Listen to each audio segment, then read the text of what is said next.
Hello, welcome to Buffer Bytes. React tutorial സീരീസിലെ first video ആണിത്. നമ്മൾ ഇന്ന് പഠിക്കാൻ പോകുന്നത് ജാവാസ്ക്രിപ്റ്റിൻ്റെ ബേസിക്സ് ആണ്. കുറേ കാലമായിട്ട് ജാവാസ്ക്രിപ്റ്റ് പഠിക്കാമെന്നുള്ളൊരു ആഗ്രഹമായിട്ട് നടക്കുന്നവരാണെന്നുണ്ടെങ്കിൽ നിങ്ങൾക്ക് പറ്റിയൊരു വീഡിയോ ആണിത്. So let's get coding.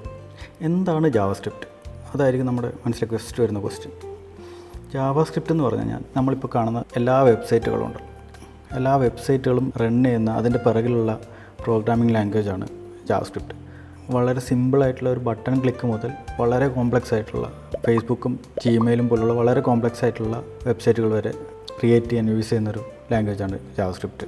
ഈ ജാവാസ്ക്രിപ്റ്റ് പഠിച്ചു തുടങ്ങാൻ നമുക്കൊരു ജാവാസ്ക്രിപ്റ്റ് പ്രോഗ്രാം എഴുതാൻ എന്താണ് നമുക്ക് വേണ്ടത്? പ്രോഗ്രാം എഴുതാൻ പ്രത്യേകിച്ച് വേറെ ഒന്നും ഇൻസ്റ്റാൾ ചെയ്യേണ്ട ആവശ്യമില്ല, പുതിയ ടൂൾസിൻ്റെ ആവശ്യമില്ല. നമുക്കിത് നമ്മുടെ ബ്രൗസറിൽ ഡയറക്റ്റ് റൺ ചെയ്യാൻ പറ്റുന്നൊരു പ്രോഗ്രാമാണ്. കാരണം എല്ലാ ബ്രൗസറും സപ്പോർട്ട് ചെയ്യുന്നൊരു ലാംഗ്വേജാണ് ജാവാസ്ക്രിപ്റ്റ് എന്ന് പറയുന്നത്. സോ നമുക്ക് ബ്രൗസറിൽ എങ്ങനെ ഒരു ജാവാസ്ക്രിപ്റ്റ് പ്രോഗ്രാം റൺ ചെയ്യാമെന്നുള്ളത് നമുക്ക് ഇനിഷ്യലി നോക്കാം.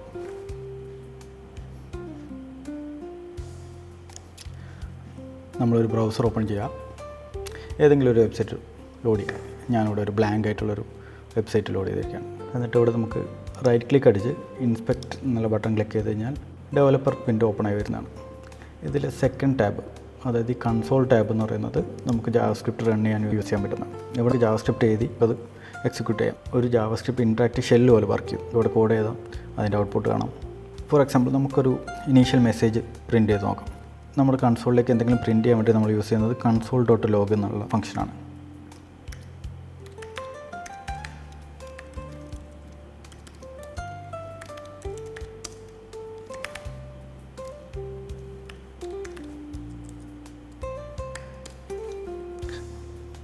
ഇപ്പോൾ നമ്മൾ console.log നമ്മളൊരു സ്ട്രിങ് ഹലോ എവരിവൺ എന്നുള്ള സ്ട്രിങ് ഔട്ട് അതിലേക്ക് പാസ് ചെയ്യുന്നു. അത് ഇവിടെ നെക്സ്റ്റ് ലൈനിൽ പ്രിൻറ്റ് ചെയ്ത് വരുന്നു. ബാക്കിയുള്ള ലാംഗ്വേജുകൾ കണ്ടിട്ടുണ്ട്, ലൈക്ക് സി, പൈത്തൺ എന്നുള്ള ലാംഗ്വേജിലൊക്കെ പ്രിൻറ്റ് എഫ് എന്നുള്ള മെത്തേഡ് ഉണ്ട്. അതിൻ്റെ ഒരു സിമിലർ ആയിട്ടുള്ളൊരു ജാവാസ്ക്രിപ്റ്റ് വേർഷനാണ് console.log എന്നുള്ളത്. നമ്മൾ എന്ത് ഫംഗ്ഷൻ പാരാമീറ്ററായിട്ട് പാസ് ചെയ്യുന്നു അതിൻ്റെ വാല്യൂ അത് പ്രിൻറ്റ് ചെയ്ത് കാണിക്കും. ഫോർ എക്സാമ്പിൾ ഒരു വേരിയബിൾ ആണെന്ന് വിചാരിക്കാം.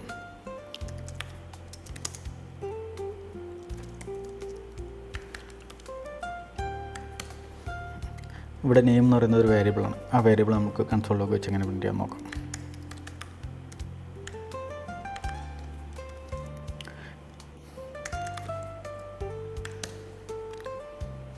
ഇവിടെ നെയിം ഡയറക്റ്റ് ആയിട്ടാണ് പാസ് ചെയ്തത്. തൊട്ട് മുകളിൽ നോക്കിക്കഴിഞ്ഞാൽ നമുക്കറിയാം അതൊരു ഡബിൾ കോഡ്സിനകത്തിട്ടാണ് പാസ് ചെയ്തത്. അപ്പോൾ അതൊരു സ്ട്രിങ് ആയിട്ടാണ്. ഇപ്പോൾ ഇവിടെ ഇതൊരു വേരിയബിളാണ്. അപ്പോൾ അതിൻ്റെ ആ വേരിയബിൾ നെയിമാണ് നമ്മൾ console.logലേക്ക് കൊടുക്കുന്നത്. ഇവിടെ ആ വേരിയബിളിൻ്റെ വാല്യൂ ആണ് പ്രിൻ്റ് ആവുന്നത്. മുകളിൽ ചെക്ക് ചെയ്താൽ നിങ്ങൾക്കറിയാം ആക്ച്വലി നമ്മൾ എന്താണോ സ്ട്രിങ് പാസ് ചെയ്ത് ആ സ്ട്രിങ് ആണ് ഇവിടെ പ്രിൻ്റ് ആയിട്ടിരിക്കുന്നത്. ഇനി വേരിയബിൾസിലേക്ക് വരികയാണെങ്കിൽ നമ്മളിപ്പോൾ തന്നെ ഇവിടെ കണ്ടു, ഇവിടെ നെയിം എന്ന് പറയുന്നത് ഒരു വേരിയബിളാണ്. ആ വേരിയബിളിലേക്ക് നമ്മൾ ആലീസ് എന്നുള്ളൊരു വാല്യൂ അസൈൻ ചെയ്തു. നെയിം എന്നുള്ള വേരിയബിളിൻ്റെ വാല്യൂ ആലീസ് എന്നായിട്ട് മാറി. നമ്മളത് പിന്നെ പ്രിൻ്റ് ചെയ്ത് നോക്കുമ്പോൾ നമുക്ക് ആലീസ് എന്നുള്ള വാല്യൂ ഇവിടെ കിട്ടും.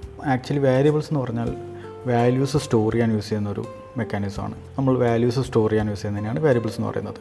ഇതിന് വേരിയബിൾ എന്ന് പറയുന്നതിനൊരു റീസൺ ഉണ്ട്. കാരണം ഇതിൻ്റെ വാല്യൂ വാരി ചെയ്യും, നമുക്കത് ചേഞ്ച് ചെയ്യാൻ പറ്റും. നെയിമിൻ്റെ വാല്യൂ ആലീസ് ആണ്, പക്ഷേ നമ്മൾ ഇതിൻ്റെ നെയിമിൻ്റെ വാല്യൂ നമ്മൾ മാറ്റി കൊടുക്കുകയാണ്. വേറൊരു വാല്യൂ കൊടുക്കുന്നു, ബോബ് എന്ന് കൊടുക്കുന്നു. ബോബ് എന്ന് കൊടുത്തു കഴിഞ്ഞാൽ നമ്മൾ ഇതിനെ console.log ചെയ്ത് വെക്കുകയാണ്.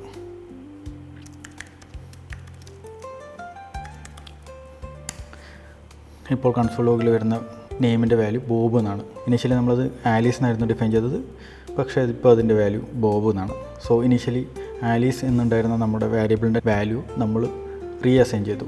ബോബ് എന്നുള്ളൊരു പുതിയ വാല്യൂ അതിലേക്ക് അസൈൻ ചെയ്തു. console.log ചെയ്ത് നോക്കുമ്പോൾ ആ പുതിയ വാല്യൂ ആ വേരിയബിൾ സ്റ്റോറായി കിടക്കുന്ന നിങ്ങൾ കാണാം. ഇനി നമുക്കിതൊന്ന് ക്ലിയർ ചെയ്യാം. ഇനി ജാവാസ്ക്രിപ്റ്റിൽ എങ്ങനെയാണ് വേരിയബിൾസ് ഡിഫൈൻ ചെയ്യുന്നതെന്നാണ് നമ്മൾ പഠിക്കാൻ പോകുന്നത്. ജാവാസ്ക്രിപ്റ്റിൽ വേരിയബിൾസ് ഡിഫൈൻ ചെയ്യാൻ വേണ്ടി 3 കീവേഡ്സ് ആണുള്ളത്.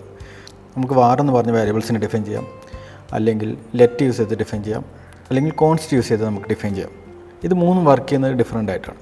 സോ എന്താണ് ഇതിൻ്റെ ഡിഫറൻസ് നോക്കാം.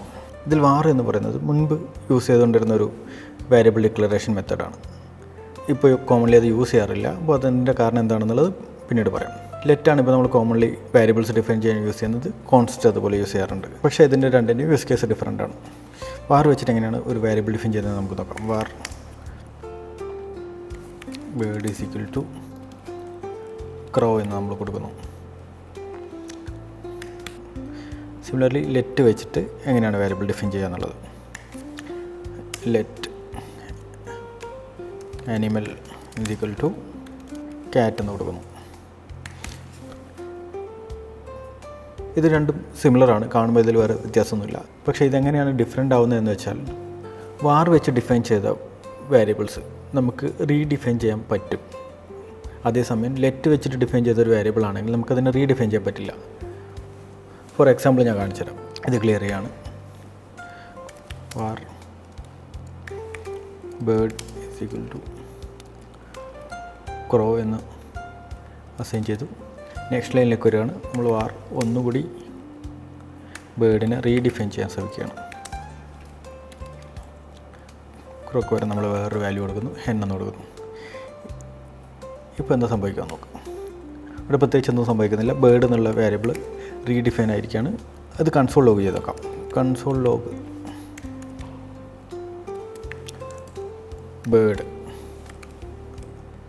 എന്താണ് അതിന് നോക്കാം. ഹെൻ, അതായത് രണ്ടാമത് നമ്മൾ ഡിഫൈൻ ചെയ്ത വാല്യൂ അതിലേക്ക് അസൈൻ ആയിരിക്കണം. സെയിം ഇത് ലെറ്റ് വെച്ച് ചെയ്താൽ എന്താ സംഭവിക്കാൻ നോക്കാം. ലെറ്റ് ആനിമൽ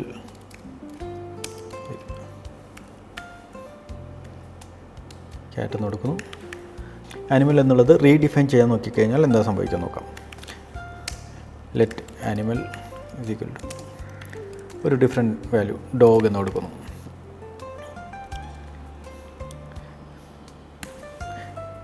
ഇവിടെ എന്താ സംഭവിച്ചത്, ഒരു എററാണ് കാണുന്നത്. കാരണം ആനിമൽ എന്ന് പറയുന്ന ഐഡൻറ്റിഫയർ ഓൾറെഡി ഡിഫൈൻഡ് ആണെന്നാണ് ജാവാസ്ക്രിപ്റ്റ് പറയുന്നത്. വേറൊന്ന് വേരിയബിൾ ഡിക്ലറേഷൻ വെച്ചിട്ട് സെയിം വേരിയബിളിനെ നമുക്ക് മൾട്ടിപ്പിൾ ടൈംസ് ഡിക്ലെയർ ചെയ്യാൻ പറ്റുന്നതാണ്. പക്ഷേ അതേസമയം ലെറ്റ് വെച്ചിട്ട് സെയിം വേരിയബിളിനെ റീഡിക്ലെയർ ചെയ്യാൻ നോക്കിക്കഴിഞ്ഞാൽ അത് അലൗഡ് അല്ല, നമുക്കവിടെ എറർ അടിക്കുന്നതാണ്. സോ വാറിൻ്റെ ലെറ്റിൻ്റെ ഡിഫറൻസ് അതാണ്. ഇനി കോൺസ്റ്റൻറ്റ് എന്താണെന്ന് നോക്കാം.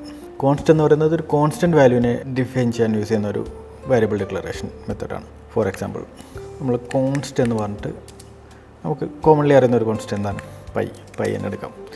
3.14 എന്നുള്ള വാല്യൂ നമ്മൾ കോൺസ്റ്റ് പൈയിലേക്ക് അസൈൻ ചെയ്യുന്നു. ഇനി ഇതേ സെയിം പൈനെ നമ്മൾ ചേഞ്ച് ചെയ്യാൻ നോക്കുകയാണ്. പൈൻ്റെ വാല്യൂ 3.141 ആക്കി സെറ്റ് ചെയ്യാൻ നോക്കുകയാണെങ്കിൽ അതിവിടെ അലൗഡ് അല്ല.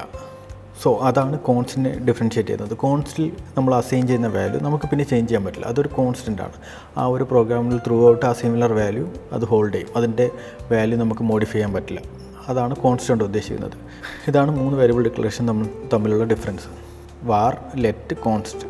വാർ യൂസ് ചെയ്തിട്ട് മൾട്ടിപ്പിൾ തവണ സെയിം വേരിയബിൾസ് ഡിഫൈൻ ചെയ്യാൻ പറ്റും. ലെറ്റ് ഉപയോഗിച്ച് ഒറ്റത്തവണയെ ഡിഫൈൻ ചെയ്യാൻ പറ്റുള്ളൂ, ബട്ട് അതിൻ്റെ വാല്യൂസ് നമുക്ക് ചേഞ്ച് ചെയ്യാൻ പറ്റും. ബട്ട് കോൺസ്റ്റ് വെച്ചിട്ട് ഒറ്റത്തവണയെ ഡിഫൈൻ ചെയ്യാൻ പറ്റുള്ളൂ. അതുപോലെ കോൺസ്റ്റ് വെച്ചിട്ട് ഒരു തവണയെ ഡിക്ലെയർ ചെയ്യാൻ പറ്റുള്ളൂ. അതേപോലെ അതിൻ്റെ വാല്യൂ ഒരു തവണയെ നമുക്ക് അസൈൻ ചെയ്യാൻ പറ്റുള്ളൂ. അത് പിന്നെ നമുക്ക് ചേഞ്ച് ചെയ്യാൻ പറ്റുന്നതല്ല. സോ ഇത്രയും കാര്യങ്ങളാണ് നമ്മളൊന്ന് പഠിച്ചത്. ഇത് എല്ലാവരും ട്രൈ ഔട്ട് ചെയ്ത് നോക്കുക. ഇതിൻ്റെ ബാക്കിയുള്ള പാർട്ടുകളായിട്ട് നെക്സ്റ്റ് വീഡിയോയിൽ കാണാം. Thank you everyone. ബൈ.